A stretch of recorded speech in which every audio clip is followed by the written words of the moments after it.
Добрий день, я вітаю. Good afternoon. I want to thank everybody who joins us. My name is Olga Tamanova and Ukraine Media Center Ukraine Forum continues its operation. Today I want to introduce our speaker is Denis Marchuk, Deputy Chair of the Ukrainian Agrarian Council. Good afternoon, Mr. Denis. And now we will be talking about the spring sowing campaign, which is coming shortly. What are the challenges? What are the plans? What are forecasts? Good afternoon. First of all, I would like to thank our armed forces of Ukraine for the opportunity not only to talk but also to be able to prepare to the sowing campaign. But apart from the war factor, there is a number of matters that arise with the manufacturers of agricultural products, and main thing is funding, raising of funding for sowing campaign. What are the complications? The complications are because during 2022 there was the support by preferential lending within the framework of 579 program.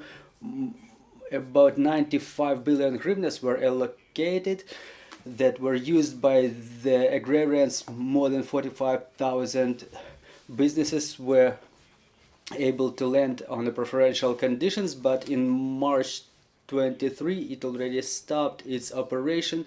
And before the sowing campaign, the agrarians, they face the challenge when they get called by the banks, which ask them to get their loans repaid, and in view of the fact that don't have funds, because the agrarians, even regardless of the export corridors, they were not able to sell their products at market prices. They were either working in zero or with loss. So the loans was the only thing that they could have relied on, and they keep relying on. So now the key issue is the continuation of 579 program, so that the agrarians could find, we need about 40 billion hryvnias for sowing campaign, so they could get that money. There are signals of about the continuation of this program, but we cannot extend this, we cannot delay this process, because the southern regions are already in the fields, and within a week or two the weather conditions will become favorable for all the agrarians to get involved in their work. And the absence of funding means that the agrarians will not be able to procure all the necessary components for their normal operation. I'm talking about the mineral fertilizers, the means for protection of the plants, the fuel, and the campaign will not be possible within the full extent, within 100%, without all those factors. The ability to cover their needs in the agrarian sector is about 30% in terms of fertilizers, and our sowing areas reduced to 7 million hectares of land due to the war. Is like 24-25% of all the workable lands in Ukraine, and that will in case the agrarians will not be able to get engaged to the full extent, it will result in the fall of the production 24-25%. And obviously in year 23 we will not have a normal harvest potential, so it's very important to find the funding for lending to expand the funding for single business. Previously, within that program, they could be lent up to 90 million hryvnia, and in view of the inflation, that sum should have been expanded to 180 million, which is not so much of an amount. Well, it's about the sowing campaign in all of the Ukraine, but regarding the deoccupied areas, apart from funding, there is also a number of matters arising in terms of their operation. One of the factors is the mining, and mining of the fields of the lands is very dense. There are more than 5 million hectares of land which are contaminated with mines, which is another complication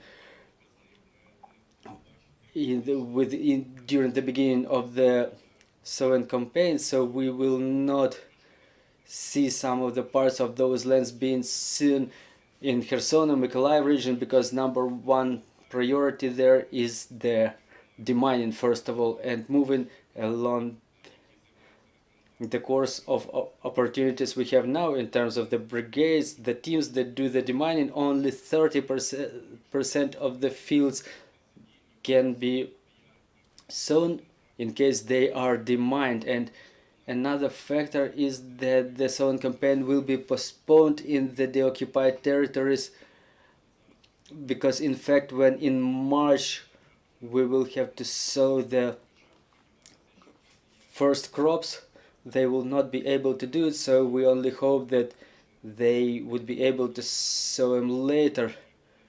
And again, the works, the recognition of the works during the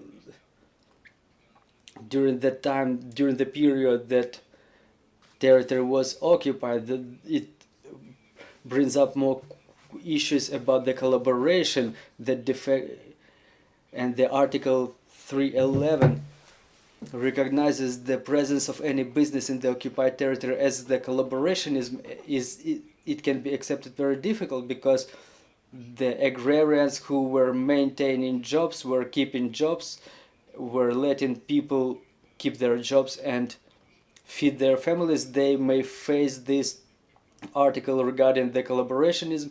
And I hope that the 7645 and 76 7546, 7547 draft laws will be adopted by the Cabinet of Ministers that will relieve them of those responsibilities, and it will give an additional stimulus to the agrarians, which will let them understand that they are being supported and they can work easily on their lands after the occupation. So those factors, I mean the demining, financial factor, and this legal factor, like not recognition of the agrarians as those who supported the operation of the business in the occupied territories, is something that is still of great concern to the agrarians. Okay, I have a lot of questions, but let's start with this.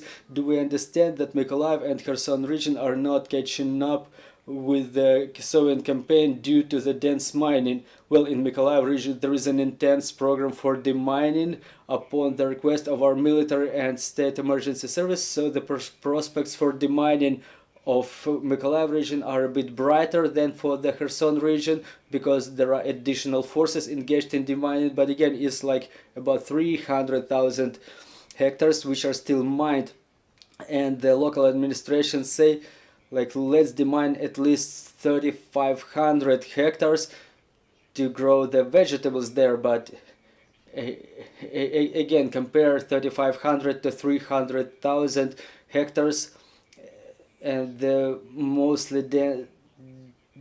densely mined region is around Snihurivka, and the agrarians work there at their own risk with their employees. They put the signals where they know that the area is contaminated. They call to state emergency service to get them involved in demining. So it's very difficult procedure. It's very long. So we have to work with the international partners to procure the necessary equipment, which will help to preserve human lives. And also there is the FAO international campaign working under United Nations in Kharkiv region, and we hope there will be more intense work in terms of demining there.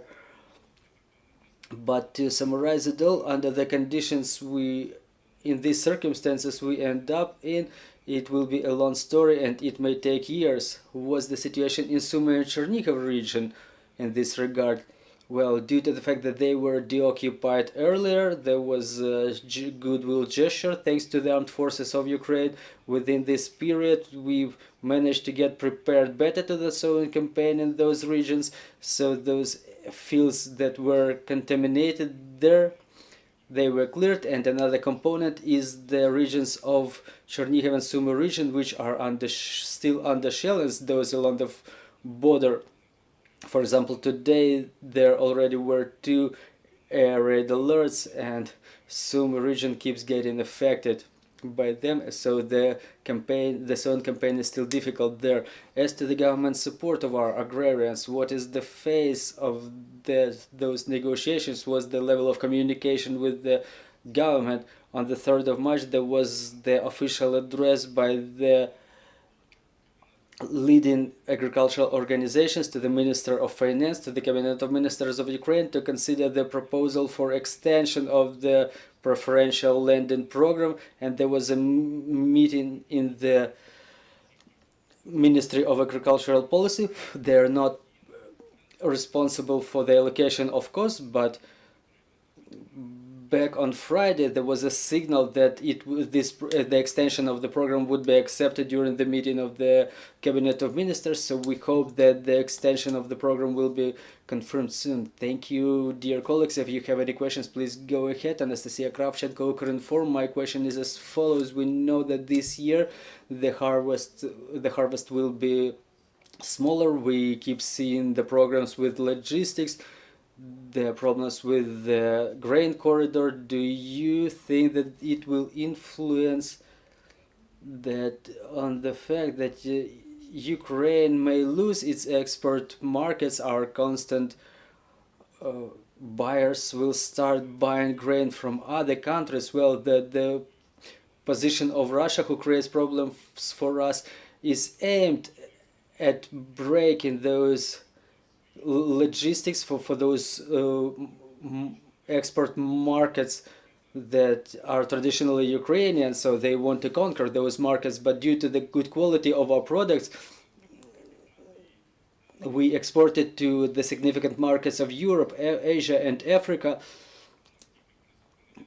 So the suspension of the grain deal will not result in the world finding a replacement for Ukrainian products. So this is why there is such an international pressure to have the grain deal operating, so that the big ports of Odessa, and now we're already talking about Mykolaiv, that this export is being continued and Ukraine can continue fulfilling its potential to provide the world with the grain. And arrival of the UN chairman is the confirmation of it.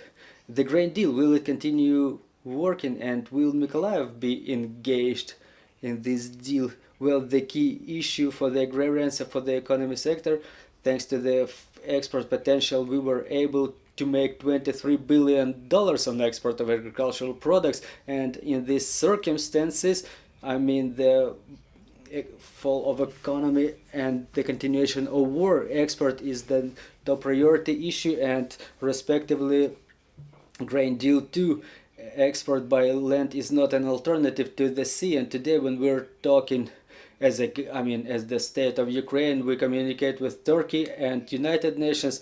They keep reassuring us that the grain deal will be continued. I mean, the recent arrival of the chairman of United Nations and the statement of the Minister of Agriculture and Minister of Armed Forces of Turkey, who recognized 95% that the grain deal will be continued. The only question is under what conditions, and Ukraine wanted to expand this grain deal by opening a port of Mykolaiv. To add in port of Mykolaiv, we were discussing the time criteria, so it is 1 year and not 120 days, and we were talking about the range of products that could be moved. There is a negotiation about this in Europe.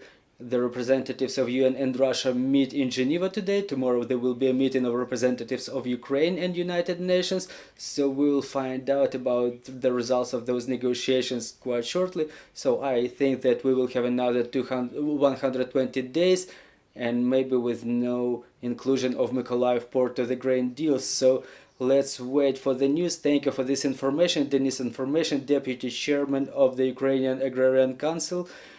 Dear colleagues, our next briefing is at 1500. We will be talking to Vitaly Kim about the situation in Mykolaiv region, so bear with us. Trust in the armed forces, and glory to Ukraine.